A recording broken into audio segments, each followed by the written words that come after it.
Something useful and productive this morning. Exodus chapter 20, we are returning to the law, the Ten Commandments, because they are of a benefit. We have seen the purely vertical components of the law, the first three commandments. There is a good argument to be made that the fourth one is primarily vertical, and I would agree, but there is a hinge there that we will cover when we get to it. As we go through that hinge in the law, we are going to begin the horizontal components of the commandments. Why? Because God cares how you live in this world. God cares about the community of his people. Why? Because God himself is communal. He is God in Trinity. One substance, one essence, as the ancient creeds would say, but three persons, Father, Son, and Spirit from eternity. Therefore, there has never been a time when God has been, for lack of a better description, alone. He has always been communal. Therefore, he cares how his people operate in community. Therefore, it matters how you live in this world. This is why sanctification is so important. And if you haven't listened to me for any length of time, then, well, if you have listened to any length of time, you know that I care about your path of sanctification. I don't want to fall into the ditch. We always talk about the ditches on both sides of the highway. The ditch on one side of the highway is legalism. We care so much about the law that we lose any concepts of grace and mercy and kindness. But the other side is that we don't care how we live in this world. That would be a problem. We want to ride down the middle, balancing the grace and mercy of God, the grace we are to provide to one another, with the holiness that God is calling us to. How does that work? Start with the standard that God provides, and he does that beginning here in Exodus chapter 20. So verses 8 through 17. Remember the Sabbath day to keep it holy. 6 days shall you labor and do all your work. But the seventh day is a Sabbath of the Lord your God. In it you shall not do any work, you or your son or your daughter, your male or your female servants, or your cattle, or your sojourner who stays with you. For in 6 days the Lord made the heavens and the earth, the sea and all that is in them, and rested on the seventh day. Therefore the Lord blessed the Sabbath day and made it holy. Honor your father and your mother, that your days may be prolonged in the land which the Lord your God gives you. You shall not murder. You shall not commit adultery. You shall not steal. You shall not bear false witness against your neighbor. You shall not covet your neighbor's house. You shall not covet your neighbor's wife, or his male servant, or his female servant, or his ox, or his donkey, or anything that belongs to your neighbor. And we will pause right there. Go ahead and give you this warning. We are not falling off the cliff. We're going to spend a lot more time on the first two commandments we're looking at today than we are on the rest. That is intentional. We didn't run out of time. The clock didn't scare me, just so you know ahead of time. I know there are days where it feels like we spend a lot of time in one area and then all of a sudden we try to get things done. Today, it's on purpose. I knew what I was doing and everything. Well, I won't go that far, but remember the Sabbath day to keep it holy. Why? Remember I said this is the beginning of the hinge. This is primarily a vertical command, but it has horizontal implications. How you live in regards to God and this world matters. 1 Timothy chapter 4. Have nothing to do with worldly fables fit only for old women. On the other hand, discipline yourself for the purpose of godliness. For bodily discipline is only of little profit, but godliness is profitable for all things, since it holds promise for the present life and also for the life to come. It is a trustworthy statement, deserving full acceptance. For it is for this we labor and strive, because we have fixed our hope on the living God, who is the Savior of all men, especially believers. This is why the Sabbath command mattered to Israel and should still matter to God's people. What's the point of the Sabbath? Is it just so that you get a day off? No. And if you think of it like that, you have missed it entirely. We have talked about this before, but it's worth repeating, especially since it's literally the text we're on today. In this world, if you did not grow food, care for cattle, take care of chickens or whatever it is that may be running around in your yard, what did you eat?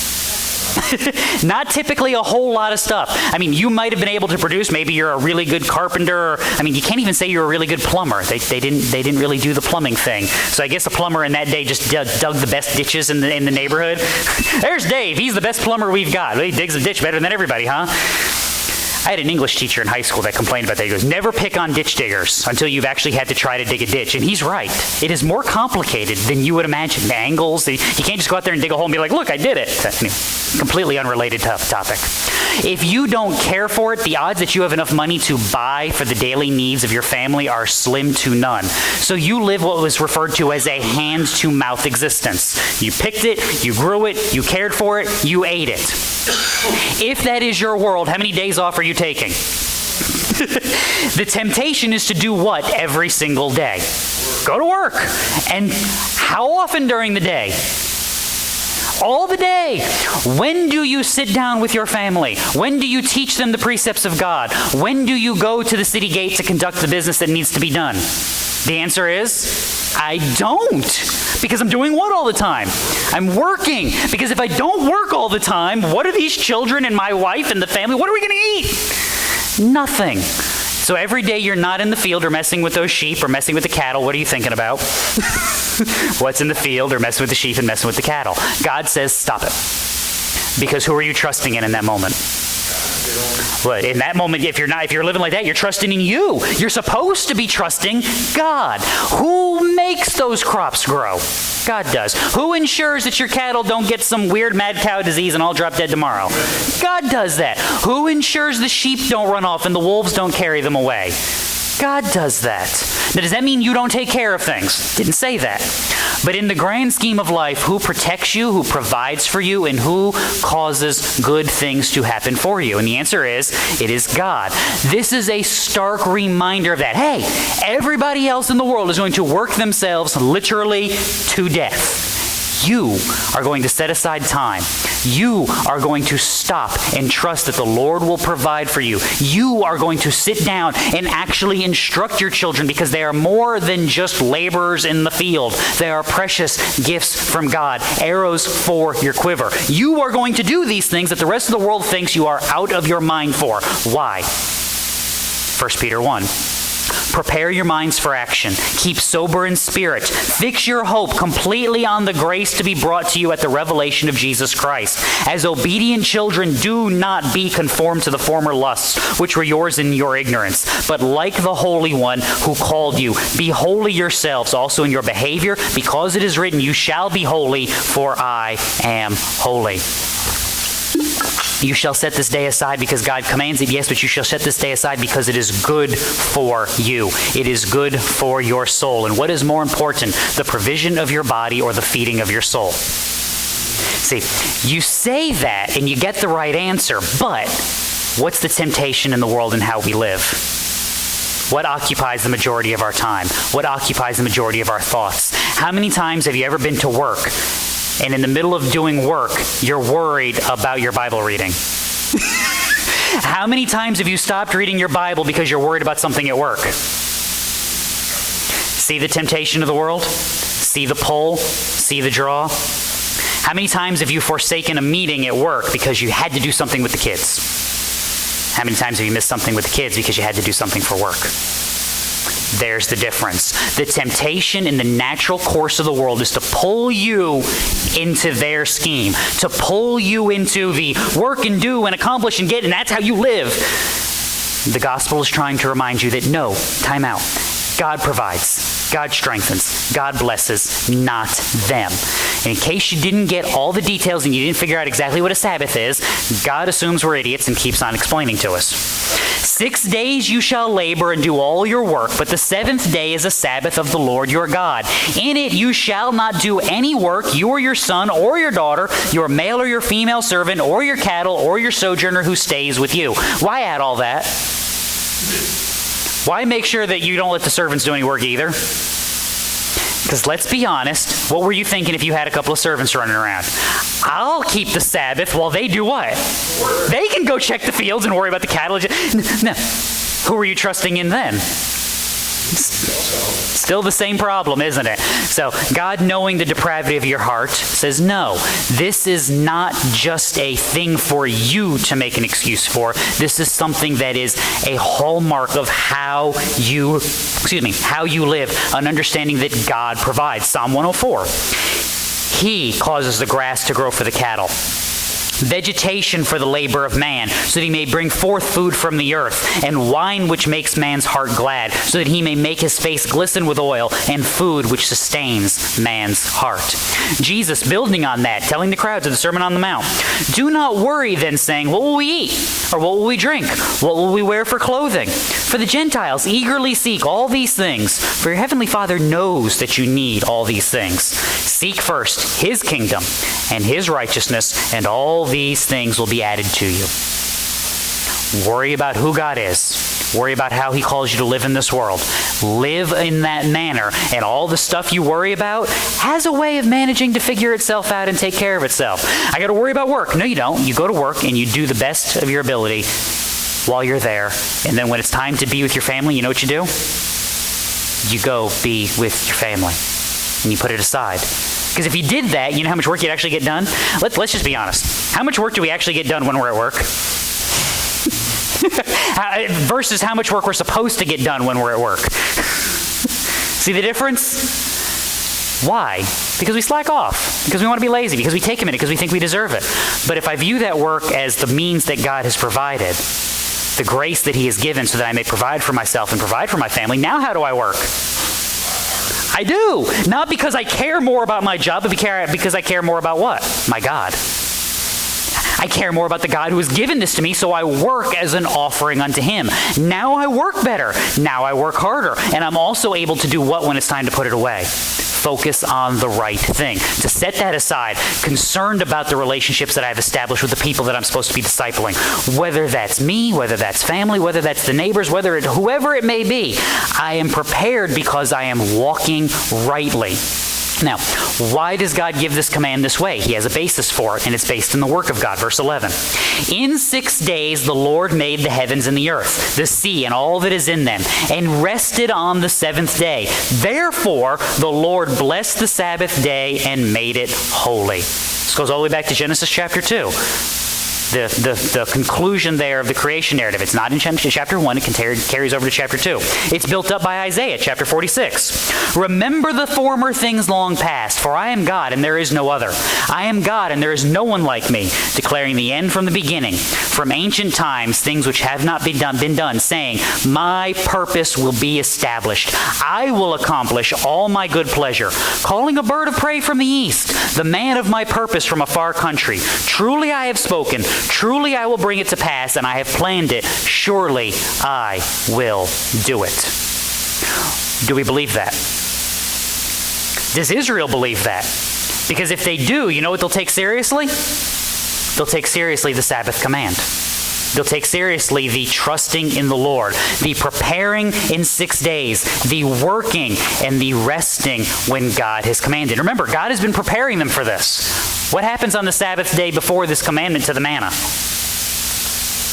Was there manna on Saturdays? And Israel had to learn, because what did a lot of them do on Saturday morning? They went out to go get it, and it wasn't any there. What do we do? You gathered what you had on Friday and you set it aside because God is preparing. God is already teaching you that he will provide, and you are supposed to trust him. This has implications for your relationship with God, and this is why I call this a beginning of a hinge, because this has implications for how you live in this world.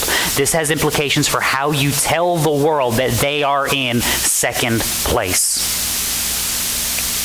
We do this in every, just about every seminary class I had a little section from a professor going, all right, make sure your priorities are always in order. And you know what we're told to tell everybody our priorities always are, right? Ready for our priority list? It's God, family, and then church. So you guys are always in third place. That's what we're supposed to tell you. And you know how many churches act like that's true? We all say we want me to act like that, and you know what we really want? We want what everybody else wants. We want the job we pay you for to come where? First. Because it's human nature. It's what we do. I jokingly point that out because it's a temptation in every avenue of life. Because in every avenue of life, we are tempted to put something else in God's throne. We are tempted to put something else in the place that he is supposed to occupy. And what the law is trying to tell you is, no, you can't do that. Who he is leads to what he does, and what he does is supposed to have an implication on how you live. Always remember that part of the gospel. All right, come around the podium. Now, this is in the notes, so be careful. This is always how this is supposed to work. We do not hope that you get cleaned up so that God will love you and save you. God loves and saves you, and his work, his power, his wisdom, his word is what begins the process of cleaning you up. This is always how it works. This is how it works here. Israel is not coming to the mountain, God going, all right, you guys got this all worked out now, right? Right? No, you don't have this worked out yet. All right, fire, fire, fire. That's not how any of this has ever happened. The gospel message has been consistent from New Testament back to the garden. Is God's grace and mercy is poured out on miserable, broken people. Because, as Darrell always reminds me, that's the only kind there is. Because we are broken by sin, and it corrupts everything. What the gospel message is meant to do is to begin that cleansing process by declaring you righteous in the courts of heaven, by declaring that by God's final work you will be righteous, and in the meantime, going to work scrubbing and dismantling the false systems and false ideas that you have assembled in your mind. It's true now, and it was true then. This is why these commandments are universal and why we still look at them today. Your life, the temptation is to put everything else in the place of God. And while we rightly go, well, that's idolatry. Yes, but it's also deeper than that. Because what you're saying is, well, I've removed the idols, and God's in first place, and now I go to work and he's first place. Yeah, but you're still not dealing with your family, and you're still not dealing charitably, and you're still not offering grace, and you're still thinking it's the most important thing, and that's the problem. The gospel work and the work of sanctification influences how we walk because it changes who we are. And that begins with understanding that everything in life takes a backseat to God. Doesn't mean it's not important, doesn't mean I don't work well on it, but it takes a backseat to God. And if it can't, then it's got to die. Because if in my mind it can't take a backseat to God, you just found your biggest idol and your biggest sin problem. I haven't done this in a while. What do? You put it in the corner and do what? Kill it. Stab it. What are we tempted to do? We're tempted to pet it and say that it's good and say, no, I'm doing this. And look, are there times and seasons when things will be more important than they should be? Yes. Are there times and seasons when things are more of a priority than you would like them to be? Yes. But if that's the condition of your heart is where the problem comes in. If you're going, look, I'm working like a dog and I'm working 80 hours a week right now and I can't stand it and I want it to be done, that's a good place to be. Because what you're saying is, I'm not going to live here forever because I can't live here forever. The danger is when you're there and you don't see anything wrong and you don't see what is the problem.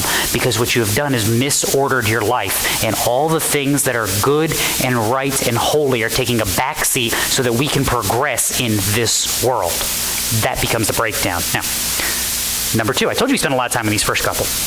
Verse 12, honor your father and your mother, that your days may be prolonged in the land which the Lord your God gives you.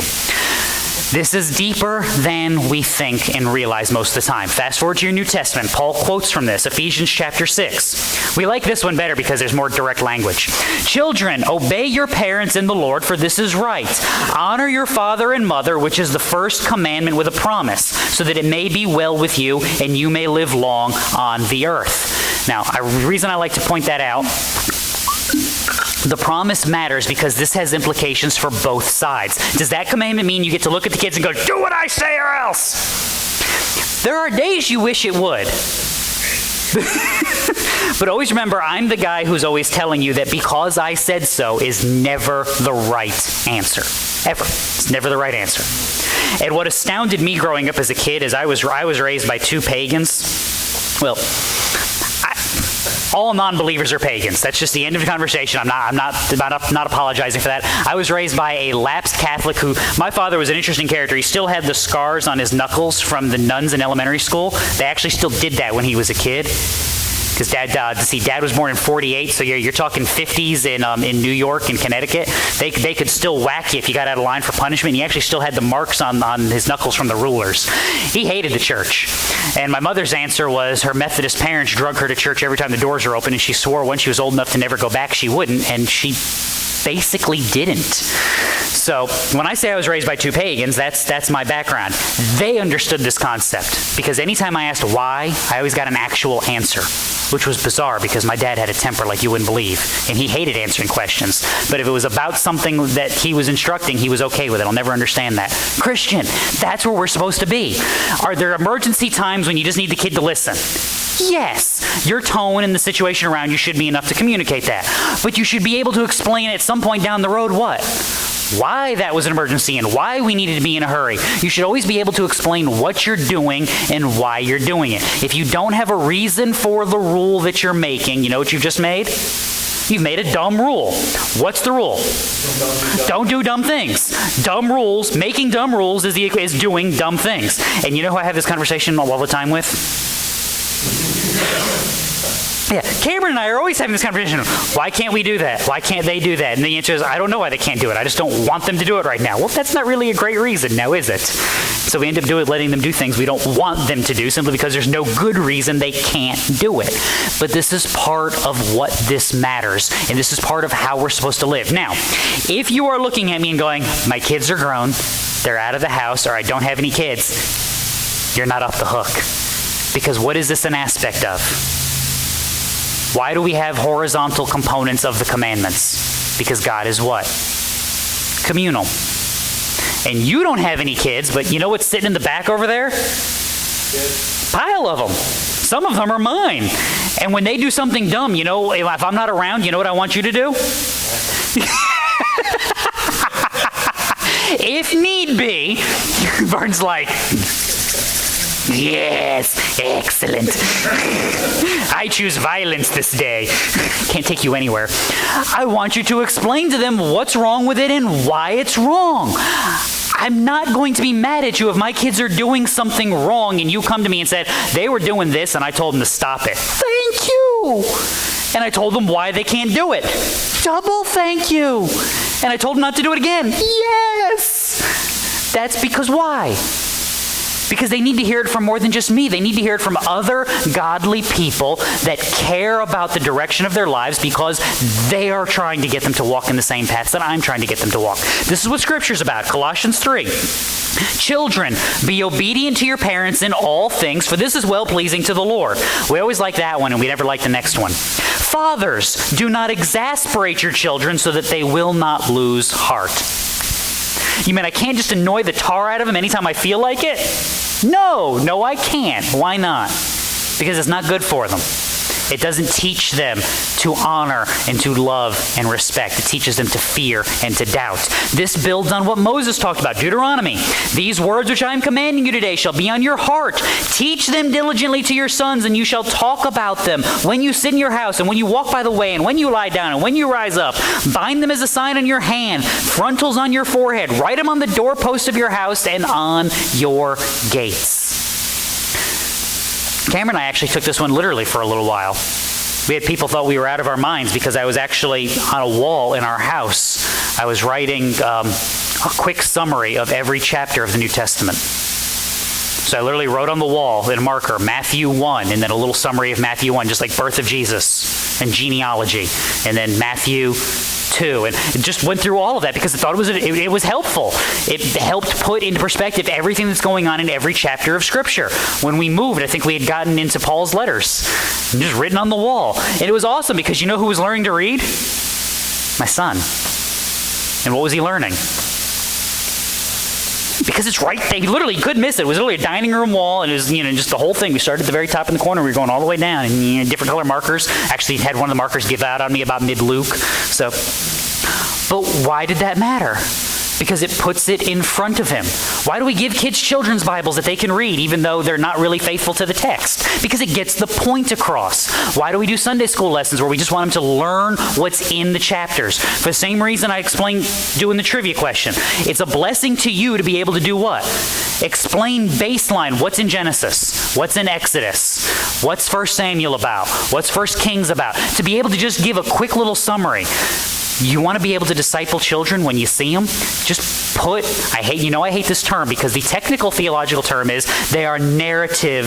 It's historical narrative. So the book of Genesis is a historical narrative. Let's be honest, what do we tell the kids it is? It's time for their new Bible story.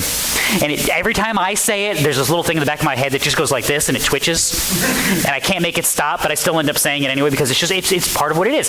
Give them the stories. Let them know that there's Adam and Eve and how that flows into what goes on with Noah and how that flows into what goes on with Abraham. So that when they get older and the connections start firing and the neurons all start to make sense and you realize that they're actually becoming young adults, there's a baseline and a foundation they can build upon. That's what Moses is getting on in Deuteronomy. That's what this is about. Honor your father and your mother that your days may be prolonged in the land which the Lord your God gives you. Because the assumption is your father and your mother are doing what? This. See why this comes right after the Sabbath command? Where God basically goes, take time, go home, be a part of your family and your community, and don't work yourself to death because you have to explain this and expound on this, and this works best when it works together. I don't know everything, as hard as that is to admit. Hey, I heard that. That's my wife giggling in the back. See what I got to live with? Yeah, where's Jonathan when you need him, right? He does know everything. He's back in Detroit, yeah. Oh my goodness. No, I don't know everything. So there are going to be situations that come up where I'm going to go, how do you handle this one? Oh no. Got to go think about it for a second. And you may be like, oh, I was there once. Thank you in advance. That's how the community of faith is supposed to work. That's how these things are supposed to come together. Always say this, where's your first ministry? It's at home. Ephesians 5. Be imitators of God as beloved children. Walk in love just as Christ also loved you and gave himself up for us, an offering and a sacrifice to God as a fragrant aroma. Be imitators of God as beloved children. That's your starting point. That's where your ministry begins. And that walking out is done at home. It's done at church. It's done at work. It's done at Walmart. It's done wherever it is that you may go. Believe it or not, when we talk about at home, you know one of the places that should be included in that home? Here. Hi, we're family. You get to come to the reunion once a month when we have lunch. That's why we have it. That's how this works. This is part of home. This is part of how we walk. This is where we encourage. This is why every Sunday morning, we're late for Sunday school. And you guys all laugh at me because it's supposed to start at 9:15. None of you get here at 9:15, and I've just come to grips with that, and I'm okay with it. And by 9:30, when we typically try to start it, it still typically doesn't start. And we get started around 9:45. Why? Because you guys are all sitting out there eating donuts and drinking coffee, talking to each other. And you know whose heart is glad when he sees that? Me. Because it's you guys hanging out. It's why when we do men's Bible study and we start at 6, we never actually get started at 6. Because what are we doing? We're talking and seeing what's going on in the world. By the time we get started, it's 6:45. Yeah, and I'm trying to get us to, I've whittled us down to 6:45. I've gotten us to starting at 6:40. I'm trying to get us closer to 6:30. But why? Because we're talking about what's going on in the world and what's going on in our lives and how does this impact us. We're doing good things, dealing with one another, helping, encouraging, instructing, sometimes picking on Jonathan, but that's encouraging. He needs that. Jonathan needs that every bit. This is how Christian living is supposed to work. We're supposed to know what's going on in the world. We're supposed to know what's going on in each other's worlds so that we can go, oh, I have that answer. Or, hey, you come here. This happened. Come here. Because he has the answer, or they have the answer. However, because we work together to encourage, to instruct, and to build up. Why? Because that's how the gospel is always meant to spread. That's how it was always meant to spread. It works from the bottom up. It works from the knowledge that we accumulate, being expanded into wisdom, being instructed to others, and being pushed forward. Now, see, that's the breakdown, though. When we borrow from the world, what do we say? What does the world say? Get good leadership in place. Get people that know what they're doing, can lead the masses. And we've done this for 30 years in church. All right, you ready? Confession time. I am terrible at all of these conferences and meetings that they ask me to go to and that I try to attend. Because you know what half of them are on? Leadership. Do you know how many leadership verses there are in the Bible? 0. There's none. I have gone to more seminars and associational meetings where they have told me how Nehemiah is a book on leadership, and I want to scream at somebody. Because the Bible doesn't care about leadership. The Bible cares about faithfulness. As Christians seeking to follow God, you know who you'll follow?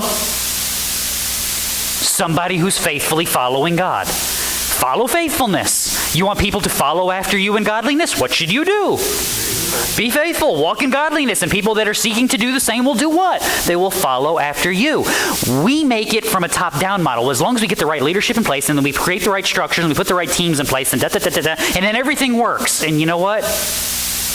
It doesn't. It may work in a corporate setting. But even at the end of the day, in a corporate setting, if you put all the structure in place and the product is garbage, how's it going to work? We do this years ago in another lifetime. I was in a high school classroom teaching social studies. And you know what? He gave me great administrators and a great office and an awesome support staff. If I'm terrible at my job, you know what's going to happen to those kids in my classroom? They're not going to learn. Because I'm terrible at my job. Conversely, give me terrible administration and horrible office support, but give me an awesome teacher, and you know what's going to happen in that classroom? Kids are going to learn. Why? Because you have somebody who's being faithful. And who do the students know? Trust me, you want to have some fun, go grab your kids and ask them who the good teachers are. Not the ones they like the best, but the actual good teachers are. And you know what they'll know? They know who they all are. They know who the ones that they like, the ones who care, the ones who teach. They know who they are. And they also conversely know the ones who aren't. Doesn't matter how great the structure is or how wonderful it is. It's a matter of how the individuals are working together. Same is true in life. Most important thing you need is to have faithful people around you walking in faithfulness.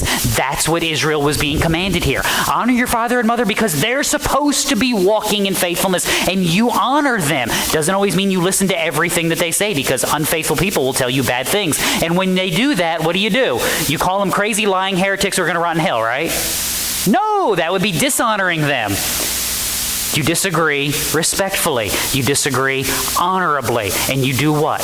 Walk faithfully. Now, this is why I mentioned last week that rebellion is always a matter of somebody's sin. Because if kids are running wild in a household, it may not be the parents' sin, it may be the kids' sin. But that tells me that the parents haven't addressed the kids' sin. It tells me that something has been allowed to take root in somebody's life and foster. What do we do now? Repent, address the sin, and move on, trusting in whose work? God's grace that covers, the Holy Spirit that empowers, the Son who is sacrificed. I can't change your mind, can't change your heart, but God can, and by my faithfulness and by my faithful proclamation, I can put the tools in front of you by which you will understand the hope that God provides and hopefully walk in it. So, thus ends all of our hinges. I'm almost tempted to ask if you have questions, but I don't want to, because you might actually have them. And then we'll be completely off the rails and we'll never get anything done. So, now begins the rapid fire portion of the program. You shall not murder. Well, why not? See, you should ask dumb questions like that every once in a while because it puts things in perspective. Well, the answer is because life matters to God. Genesis chapter 9. Every moving thing that is alive shall be food for you. I give all to you as I gave the green plant. Only you shall not eat flesh with its life, that is, its blood. Surely I will require your lifeblood. From every beast I will require it. And from every man's brother I will require the life of man. Whoever sheds man's blood, by man his blood shall be shed, for he is in the image of God. Why does God care about life like that? Because he's the author of it. Psalm 36. How precious is your loving kindness, O Lord, and the children of men take refuge in the shadow of your wings. They drink their full of the abundance of your house, and you give them to drink of the river of your delights. For with you is the fountain of life. In your light we see light. Because God is the author of life, he is also the one who gives and takes account for it, not you. Deuteronomy 32. See now that I am he, and there is no God besides me. It is I who put to death and give life. I have wounded, and it is I who heal, and there is no one who can deliver from my hand. See, real quick, The NASB gets this one right. Yay, go team. There are actually 2 Hebrew words for killing people. There's multiple words, but there is killing people and there is murdering people, and there is a difference between those 2 things. You guys get that, right? So, our soldiers sent off to war by a rightful government murdering people when they engage in combat. No, they are engaged in killing people. They are not engaged in murdering people. Now, if they go into a village and start gunning down women and children, are they killing people? Now they're murdering them. You understand the distinction. So does your Bible. Always remember this. Your Bible is okay with the death penalty. God's the one who invented it. Back in Genesis 9. You shed blood, blood will be shed. The commandment here is not to murder. Defend yourself. Defend your family. Defend your neighbors. Defend your loved ones. Defend your church. Do all of those things. Do not murder. Do not act in anger. Do not strike out. Do not lash out. It is not your job to take vengeance. God's job is to take vengeance. God's job is to enact judgment. When He calls down to you and tells you to do it, then you have my blessing. Go ahead. I'm not worried about that because I don't think God's calling down to you anytime soon to tell you to go whack somebody like this is a bad mob movie. And none of you are in government, which is the authority of humanity that has been given the sword. Government gets the authority to do that from God because that is the authority that God has placed in this world, not upon us. That's why we have a legal system. As painful as it may be, Christian, we're called to trust it, to walk through it, to live in this world knowing that God is the author, defender, and judge.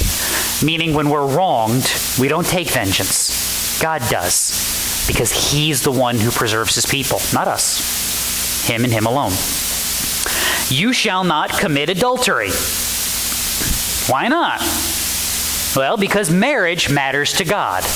Why? He came up with it. Genesis chapter 2. The man said, "This is now bone of my bones and flesh of my flesh. She shall be called woman, because she was taken out of man. For this reason a man shall leave his father and his mother and be joined to his wife, and they shall become one flesh. The man and his wife were both naked and were not ashamed."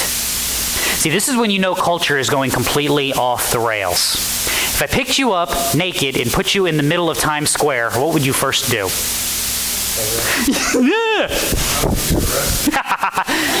Have you been to New York lately?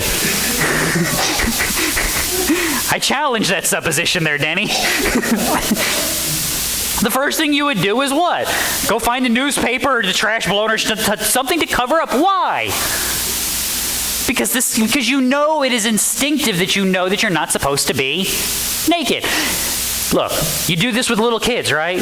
They get out of the tub when they're like 1.5 years, 2 years old, and you go, "You're naked." What do? They cover up and take off running like their rear ends are suddenly on fire. Because it's just instinctive in humanity. Why? Because it's a reminder of your sin. Where is the one place you are not supposed to be like that? It's in marriage. In front of his spouse that you have joined to in one flesh. That is the one place you are supposed to be able to take off your clothes and not be like, "You're not supposed to see me like this." No, wait, no, you are supposed to see me like this. Yay, go team. You see the mockery I have to deal with? The respect that I engender in my household? The blushing that is occurring behind that table? See that I can? I laugh. But this is why God ordains these things and why they matter to Him. To violate that is to bring the covering for sin and to remove it. This is why we still wear clothing and why predominantly every human civilization, I said predominantly, don't bring me the National Geographic from like 1972 that has that one tribe. Don't do that. Humanity is predominantly, the first thing we do is what? We cover up. I get a laugh. You guys laugh at me over this, but one of my daughter's favorite television shows is on Discovery Channel. I don't even know what channel it's on because we got the Discovery Plus thing and I don't even pay attention. But yeah, I said we got the Discovery Plus thing, so I don't know what channel anything's on anymore. But my daughter loves the show Naked and Afraid, where they take 2 people and drop them off in the middle of nowhere and then they try to survive. And you know what the first thing those people try to do is, most of the time? Make some coverings, because they're like, "I'm just tired of being out here butt naked to the world, and it's frustrating." So they try to make some shoes so their feet don't hurt, and they try to cover up. And the introduction is the most hysterical part, because they're like, "Good to meet you. How are you? Oh, you want a hug? Okay. Because there's something innate that it's just odd and it's bizarre and it's broken. Why? Because it connects back to the institution that God has made. Where is the shame removed? Where is the worry about who I am as a person removed? In the most intimate relationship that God can establish between two human beings, which is supposed to be marriage. That's why Jesus talked about it in Matthew 19. Some Pharisees came to Jesus testing him and asking, is it lawful for a man to divorce his wife for any reason at all? So you notice the flaw in the question. And he answered and said, have you not read that he who created them from the beginning made them male and female? And he said, for this reason a man shall leave his father and mother and be joined to his wife, and the two shall become one flesh. They are no longer two, but one. What therefore God has joined together, let no man separate. That's where you need a good old King James, right? You had that read at your wedding. Let no man tear asunder. Just sounds like you said something really important there. Again, why? Because a change in this commandment, a change in this is a violation of what God is establishing that is good and right for humanity. It's just change in what God has established in a way that is meant to preserve community, both societally and ecclesially, so out in the world and in the church, in a way that the gospel message is most clearly proclaimed. I mean, let's be honest. Who do you want your children to hear the gospel from? If they hear it from somebody else, be like, why didn't you tell me that? How do you feel? Do you feel proud suddenly? No, you're like, "Grr." How do you ensure that? By creating stability in the family. By the way, if you're wondering how serious this was, Leviticus chapter 20. If there is a man who commits adultery with another man's wife, one who commits adultery with his friend's wife, the adulterer and the adulteress shall surely be put to death. God was serious. Why? What's the best way to ensure Commandment 5 is fulfilled? Honoring father and mother, prolonging their time in the land. It's to establish what? Solid, stable families. Look, you want to have some fun with statistics? Go look up. I'm an amateur sociologist for no good reason, so I pay attention to these things because apparently I have too much free time. Go look up statistics on life achievement, college graduation rates, high school graduation rates, literacy rates, lifetime income from people from broken families. And then compare it to people that grew up in two-parent households. You know what you're going to find, don't you?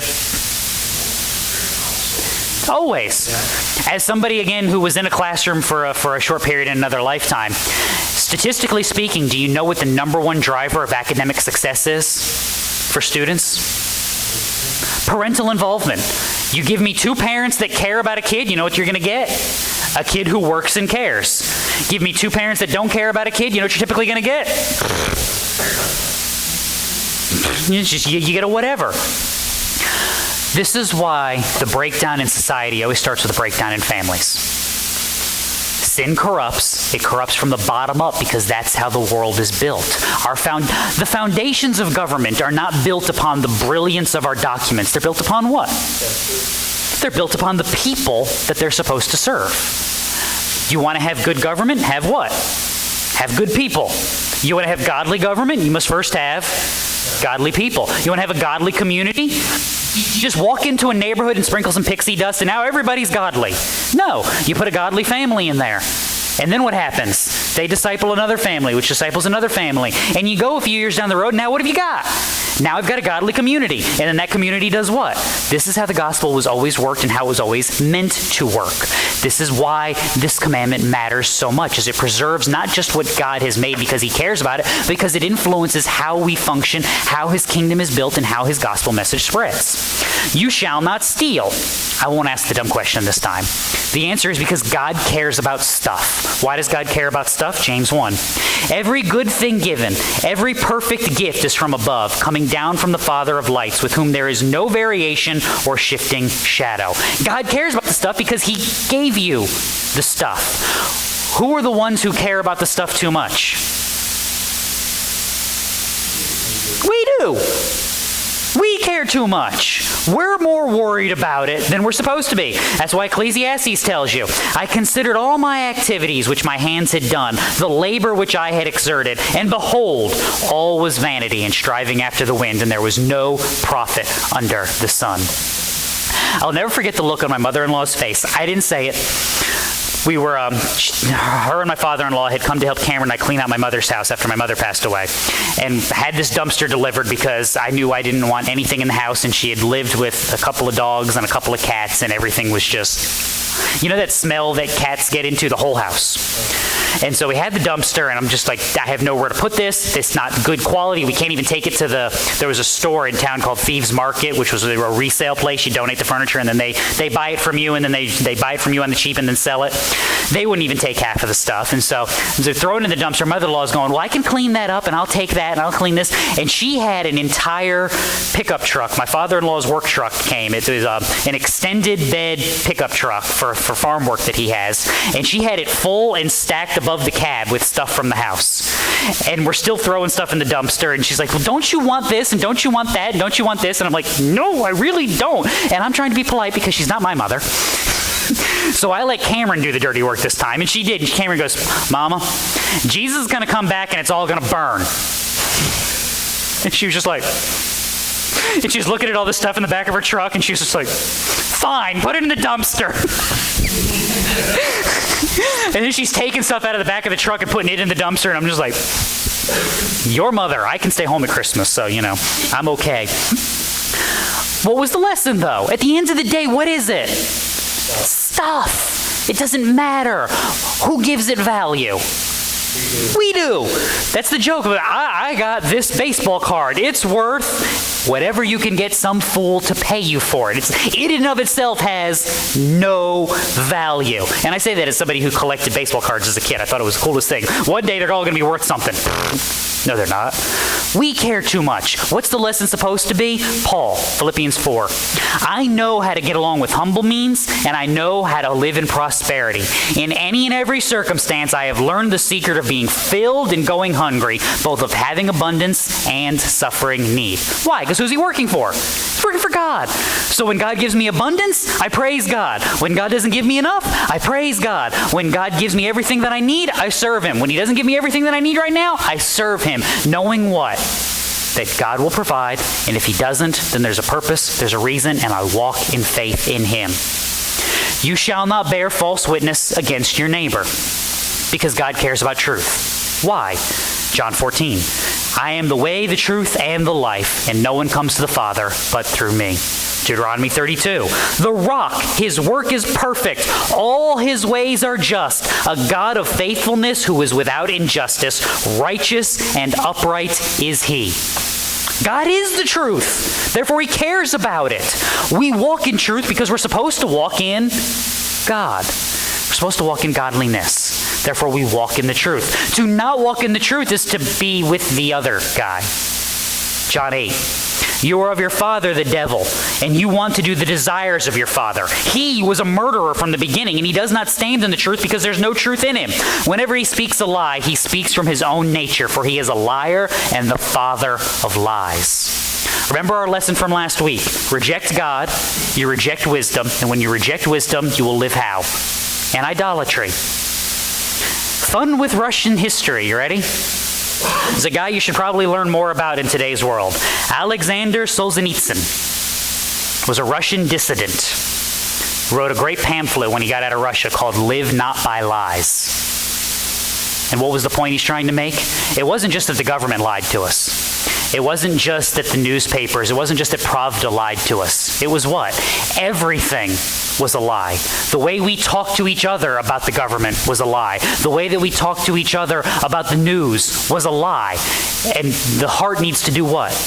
Live not by lies. Why would a godless communist system demand that people live by lies? Just gave you the answer, didn't I? Because it's a godless system. Therefore, it demands what? It demands that you live by allegiance to anything but God. And that includes living by anything but the truth. I don't care what the lie is. As long as you live by some lie, you're living by a good lie. That's the world system. Remember, the pull. That constant tug and drag away from truth, away from light, away from godliness. And then finally, wrap it all up.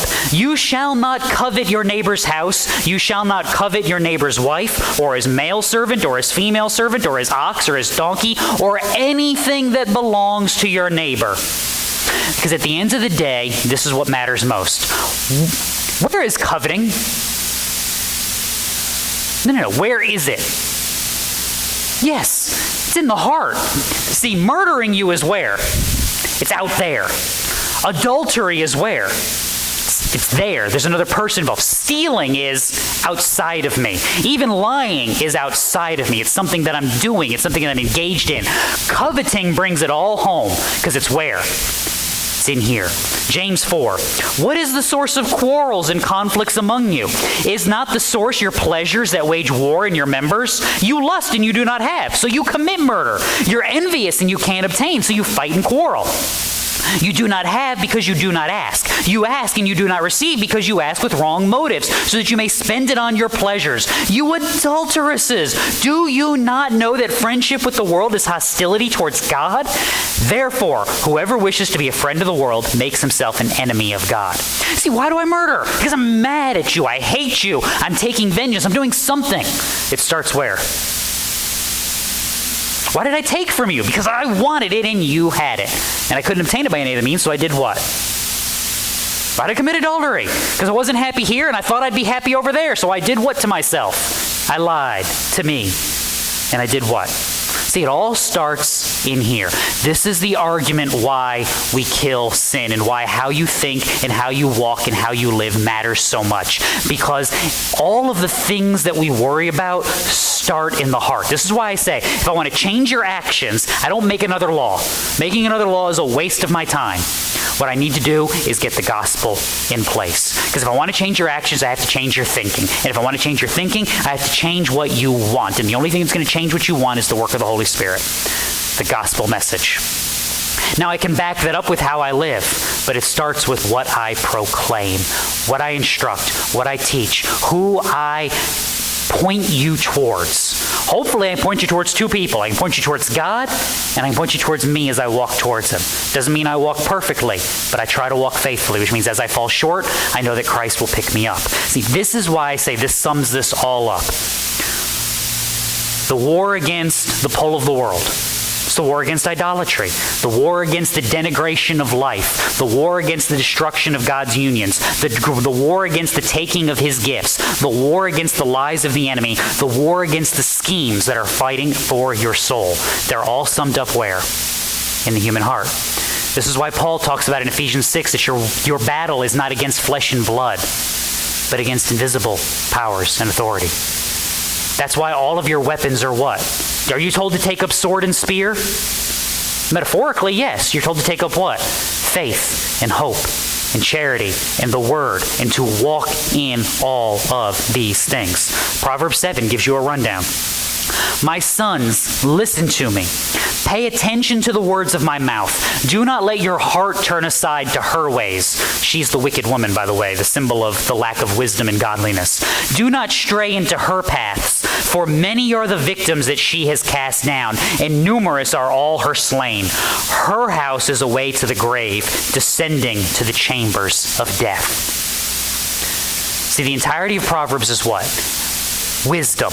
Live wisely. Why? So that you will fear God rightly, walk in His wisdom, and know evil for what it is and turn from it. That's the goal of wise living in Proverbs. That's why Proverbs aren't promises. They're guidelines, how you should apply knowledge in the world. So that when you see something that is against knowledge and wisdom, you go and go the right way. Got to make sure you guys are paying attention every once in a while. It's an encouragement to stand firm in the truth of who God is and how He calls us to live in this world. And remember, I'm explaining this to you the way that I'm explaining it because the assumption is that you already love the God who saved you and are being empowered by His Holy Spirit. If you're not, then everything I have said this morning is a complete waste of your time. Because you can't do it. You can't will this. You accomplish this not by force of will and power of wisdom. You accomplish this by surrender. Surrender of your mind, surrender of your heart, surrender of your actions to the will of God. Surrender of your sin to the cross of Christ. Surrender of your will to the will of God. Surrender of your desires to the sanctification and holiness that God calls you to walk in. That's the first step, and that's the step we continue to take each and every morning. This is the beauty of Christian living. We never outgrow the gospel. Ever. We never outgrow it. Because while we understand the entrance point, the repentance of sin, turning from my sins, trusting that Christ is forgiven and that he will redeem, I have to be reminded of that on a regular basis. Because again, what do we get? It's that pull. And what's the cure for that pull? Romans 12. I urge you, brethren, by the mercies of God, present your bodies a living and holy sacrifice, acceptable to God, which is your spiritual act of worship. And do not be conformed to this world, but be transformed by the renewing of your mind, so that you may prove what the will of God is, that which is good and acceptable and perfect. And how do I renew my mind? By having my desires changed by the Spirit. And how do I get the Spirit strengthened? By remembering the work that Christ has done and the promises that he has given, so that I will walk in faithfulness to him. Let's pray.